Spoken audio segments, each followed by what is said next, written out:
गेली 40 वर्ष रुग्णसेवेची व्रत अविरतपणे जोपासणाऱ्या रंगनाथ हॉस्पिटलमध्ये महात्मा फुले जन आरोग्य योजनेचा शुभारंभ जिल्ह्याचे नेते माजी आमदार महादेव महाडिक यांच्या हस्ते करण्यात आले। डॉक्टर प्रवीण हेंद्रे यांची दुसरी पिढी या हॉस्पिटलच्या माध्यमातून रुग्णसेवेमध्ये कार्यरत आहे।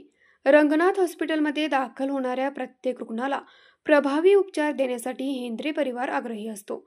आरोग्य व्यवस्थेचे बाजारीकरण होत असताना रंगनाथ हॉस्पिटलने जपलेली सामाजिक बांधिलकी कौतुकास्पद आहे। या शुभारंभ प्रसंगी खासदार धनंजय महाडिक, आमदार अमल महाडिक, ताराराणी आघाडीचे अध्यक्ष Swaroop Mahadik, Shaumika Mahadik, Grishma Mahadik, doctor Pravin Hendre, doctor Ragini Hendre, doctor Omkar Hendre, doctor Snehal Hendre, doctor Sandeep Patil यांच्यासह मान्यवर उपस्थित होते। न्यूज मराठी 24 साठी विनोद शिंगे, कोल्हापूर। हे आहे गोकुळचं श्रीखंड, अगदी जिभेवर रेंगाळणारं। जिभेवरच नाही तर मनावरही रेंगाळणारं। गोकुळ श्रीखंड, मनावर रेंगाळणारं।